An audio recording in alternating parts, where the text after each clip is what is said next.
de automação. Nós vamos na sequência aqui a nossa matéria de robótica.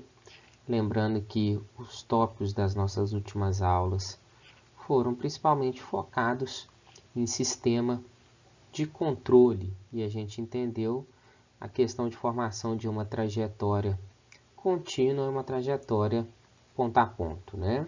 Então a gente entendeu as particularidades de cada uma. Não nos aprofundamos nem na questão de programação, porque nós vamos tentar entender um pouco dessa programação quando a gente falar diretamente de programação de manipuladores robóticos, que deve ser o nosso próximo tópico. Joia? Só lembrando que na aula de hoje a gente vai introduzir um conteúdo novo.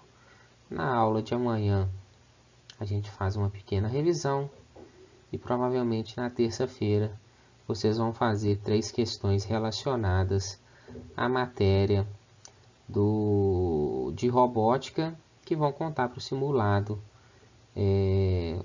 da etapa aí, tá? Provavelmente a Janaína já explicou para vocês como vai funcionar. Então o assunto de hoje é, dando sequência na ideia de sistemas de controle, nós vamos falar da dinâmica de manipulador robótico. Então, quando a gente fala de dinâmica, a gente está falando de fatores que afetam o seu movimento no momento em que este manipulador não está parado, tá? Então, na mecânica, a gente tem 2 áreas principais. A gente tem uma análise estática, que a gente analisa o que está parado, e a gente tem uma análise dinâmica, em que a gente analisa o que está em movimento. As forças que incidem sobre um componente estático são diferentes das forças que incidem sobre um componente dinâmico. Então, um engenheiro civil, na hora de construir uma ponte, por exemplo, vai fazer grande parte de sua análise em cima de estática, porque a ponte é parada, a ponte não se movimenta. Apesar de haver outros tipos de formulações com relação à dinâmica, principalmente influência de vento, tráfego de veículos, mas a parte estrutural da ponte é realizada de forma a partir de uma análise estática. Um engenheiro que vai produzir um carro precisa analisar a dinâmica desse carro, porque o carro funciona em movimento. Então a gente vai ter que se preocupar mais com a parte dinâmica. Do ponto de vista de um manipulador robótico, ele funciona principalmente em movimento. Ele precisa se movimentar para trazer um resultado satisfatório ao processo. Então é importante que a gente compreenda os principais fatores que afetam a dinâmica desse manipulador. Num primeiro momento aqui, a gente vai deixar a abordagem matemática de lado e vamos focar em alguns conceitos fundamentais e vamos compreender esses conceitos. Então, principais pontos que influenciam a dinâmica desse manipulador. Quando a gente tem um manipulador atuando no chão de fábrica, a gente espera resposta rápida, ou seja, que ele se movimente de um ponto ao outro, ou que ele realize o sistema de tira e põe, ou que ele faça um ponto de soldagem e passe para o próximo ponto de soldagem muito rápido. Então, ele tem que responder muito rápido. E essa resposta muito rápida pode influenciar na questão de estabilidade e precisão, que são os outros 2 fatores que estão associados à questão de desempenho dinâmico de um braço robótico. Então, o nosso desejo é que tudo aconteça muito rápido para ganhar tempo, né? Na produção, tempo é dinheiro. Quanto mais rápido esse braço conseguir se movimentar, mais rápido ele vai conseguir realizar as tarefas que são destinadas a ele. O problema é que, inversamente proporcional ao ganho de velocidade, a gente tem outros dois fatores que são importantíssimos quando a gente está falando de desempenho dinâmico, que é a estabilidade, a questão se esse braço vai ficar vibrando, vai ficar oscilando durante o movimento, ou se ele vai fazer um movimento limpo, sem oscilações, partindo de ponto a ponto, sem ultrapassar o ponto final de destino, ou se a gente vai ter variações, vibrações, oscilações durante esse percurso e, pior, no ponto final, né? E o segundo ponto de interferência é a questão de precisão. Se esse braço robótico, por estar muito rápido, vai conseguir chegar no ponto final, que é o objetivo. Pense na situação de uma solda de precisão. Se ele não chegar no ponto objetivo, esse ponto de solda vai ser dado no lugar errado e provavelmente vai resultar em uma peça defeituosa. Então, apesar da gente querer sempre produzir com velocidade, querer sempre que o maquinário reaja com velocidade para produzir o máximo de peças em menos tempo, a gente tem que considerar que mesmo um robô, mesmo uma máquina, quando a gente força a velocidade, quando a gente força ele trabalhar muito rápido, a gente vai perder em outros pontos. E os dois principais pontos são estabilidade e precisão. Trago para vocês aqui um gráfico que é muito comum em sistemas de controle. É possível até que vocês já tenham visto esse gráfico em alguma outra disciplina aí, tá? Essas curvas, a gente vai considerar que são curvas de deslocamento de um braço robótico, do órgão terminal de um braço robótico. Vamos considerar esse eixo superior aqui como uma posição final, tá? Então, eu vou considerar como uma posição final. E o meu eixo inferior aqui tá ômega t, mas indica uma passagem de tempo. Então, no meu eixo X, no meu eixo horizontal, eu tenho uma passagem de tempo, é o tempo passando, e no meu eixo vertical, eu tenho a posição do órgão terminal. Então, vocês observem aqui, existe um fator que a gente chama de amortecimento, que está representado por essa letra grega. E eu coloquei aqui 6 curvas com 6 diferentes amortecimentos, tá?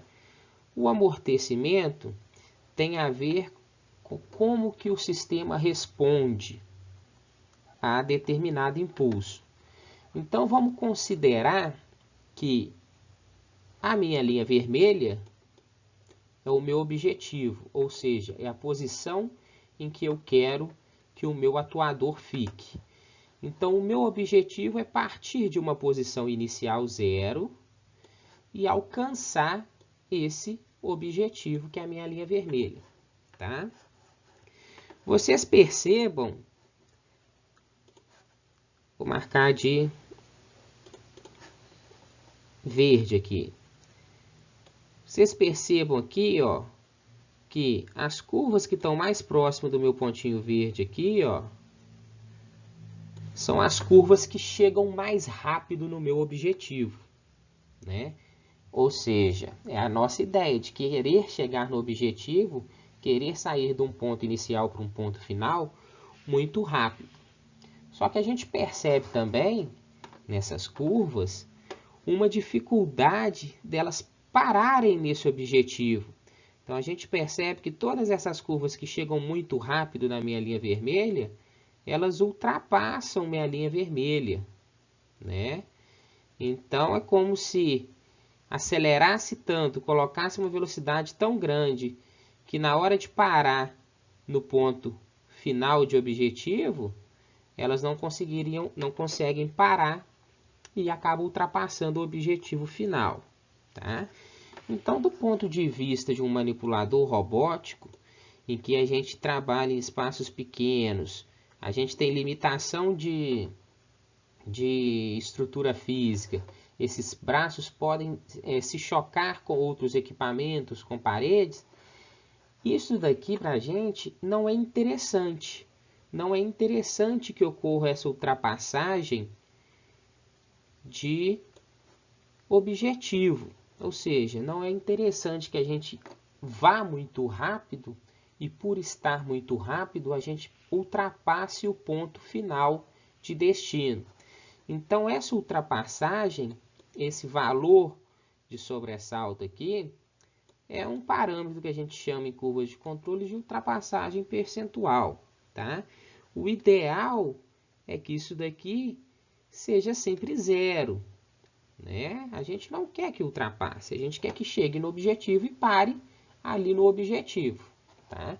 Então vocês percebam que aqui as minhas curvas com amortecimento igual a 0,1, 0,2, 0,4, já começou a melhorar com 0,5, com 0,6, mas ainda existe, né?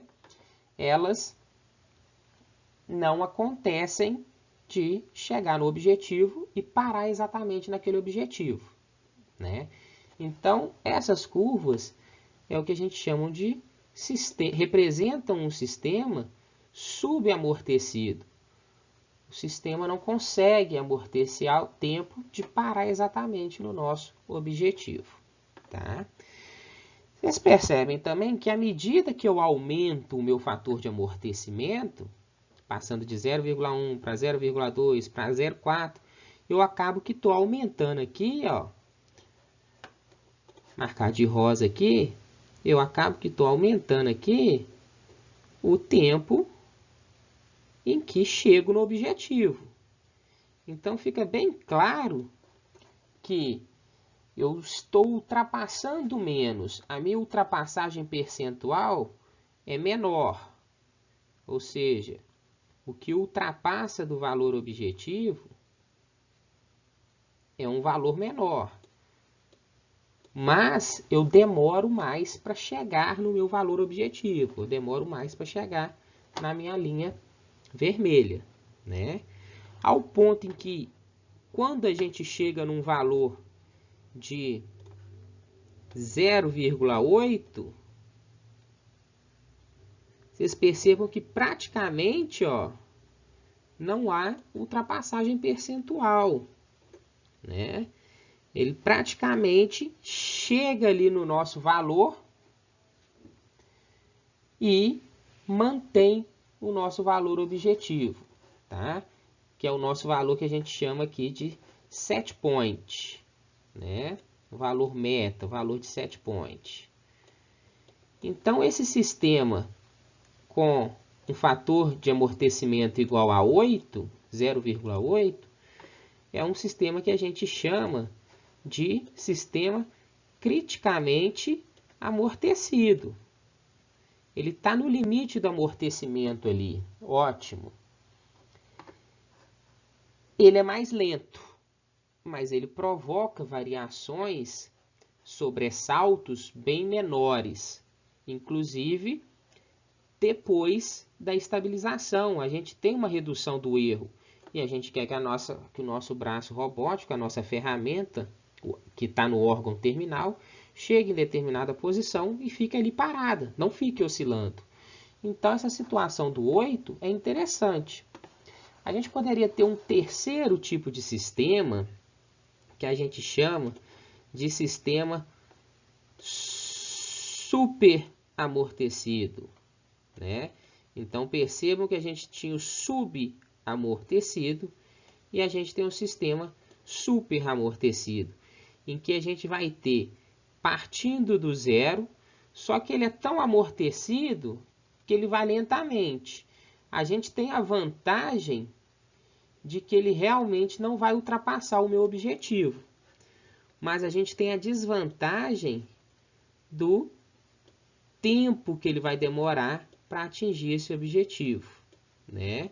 Também não é interessante para a gente colocar que o braço robótico se movimente de forma tão lenta Você vai garantir que não tem oscilações, você vai garantir que ele vai chegar no ponto final e vai parar, mas ele vai demorar 5 minutos para fazer uma transição de 40 centímetros. A gente perde eficiência de produção, né?